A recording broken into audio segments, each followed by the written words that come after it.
Now, another common reading student will give us his reading presentation. He is a grade 1 student, and the first common reading is HR awardee. Let's give a round of applause for Renato Ramon Rances IV, or mostly we know him as Neo. Okay?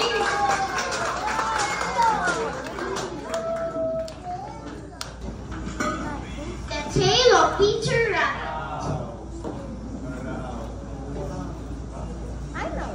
Once upon a time, there were 4 little rabbits, and their names were Flopsy, Mopsy, Cottontail, and Peter.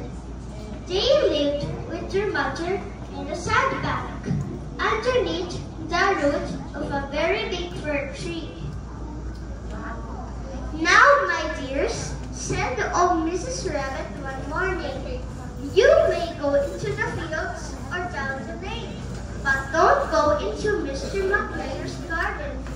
Your father had an accident there. He was put in a fire by Mrs. McGregor. Now run along and don't get into mischief. I am going out. Then old Mrs. Rabbit took a basket and her umbrella and went through the wood to the baker's. She brought a loaf of brown bread and 5 coin buns. Flopsy, Mopsy, and Cottontail, who were good little bunnies, went down the lane to gather blackberries.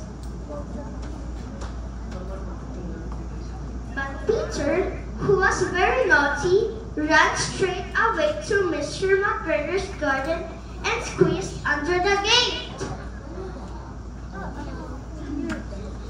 First, he ate some lettuces and French beans, and then he ate some radishes, and then, feeling rather sick, he went to look some for parsley.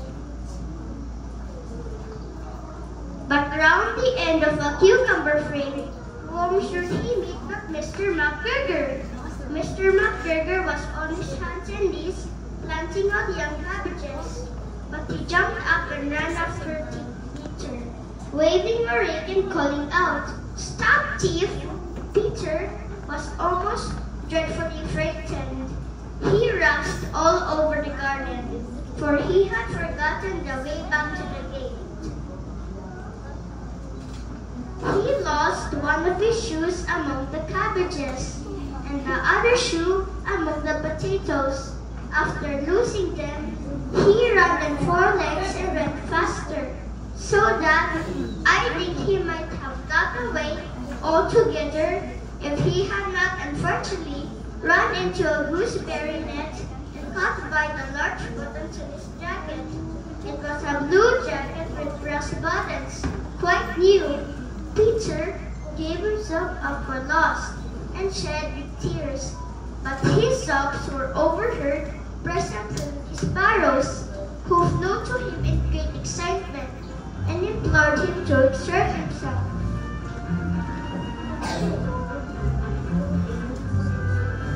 Mr. McGregor came up with a seal, which he intended to pop upon the top of Peter. But Peter wriggled out just in time, leaving his jacket behind him, and rushed into a tool shed and jumped into a can. It would have a beautiful thing to hide in if it had not had so much water in it. Mr. McGregor was quite sure that Peter was somewhere in the tool shed, perhaps hidden underneath a flower pot. He began to turn them over carefully, looking under each. Presently, Peter sneezed. "Kittery-shoo!" Mr. McGregor was after him in no time, and tried to put his foot upon Peter, who jumped out of a window, upsetting 3 plants. The window was too small for Mr. McGregor, and he was tired of running after Peter. He went back to his work. Peter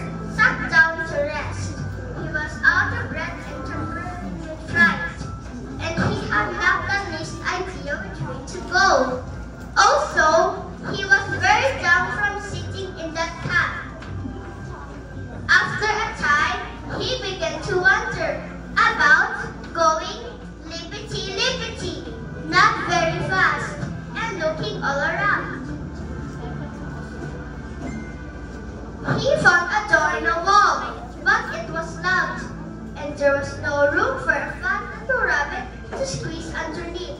An old mouse was running in and out over the stone doorstep, carrying peas and beans to her family in the wood.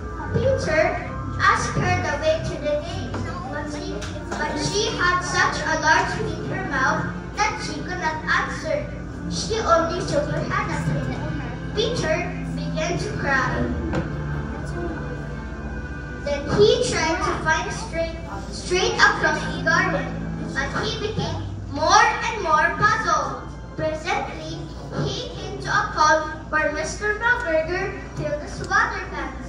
A white cat was staring at some goldfish. She sat very, very still, but now in the tip of her tail twitched as if they're alive. Peter thought it best to go away without speaking to her. He had heard about the cat from his cousin, little Benjamin Bunny. He went back to her institution, but suddenly, quite close to him, he heard a noise of a hoe. Scratch, scratch, screech. Peter scuttled underneath the bushes. Presently, as nothing happened, he came out and climbed up on a wheelbarrow and peeked over. The first thing he saw was Mr. McGregor hauling onions. His back was turned towards Peter, and beyond him was the gate. Peter got down very quietly off the wheelbarrow and started running as fast as he could go along a straight walk behind some blackbird bushes. But Mr. McGregor caught sight of him at the corner, but Peter did not care. He slipped underneath the gate and was safe at last in the wood outside the garden. Mr. McGregor hung up the little jacket and the shoes for a scarecrow to frighten the blackbirds. Peter never stopped running or looked behind him till he got home to the big fir tree. He was so tired that he flopped down upon the mass of sand on the floor of the rabbit hole and shut his eyes. His mother was busy cooking. She wondered what he had done with his clothes. It was the second little jacket and pair of shoes that Peter had lost in a fortnight. I am sorry to say that Peter was not very well during the evening. His mother put him to bed and made some chamomile tea, and she gave a dose of it to Peter, 1 tablespoonful to be taken at bedtime. But Flopsy, Mopsy, and Cottontail had bread and milk and blackberries for supper.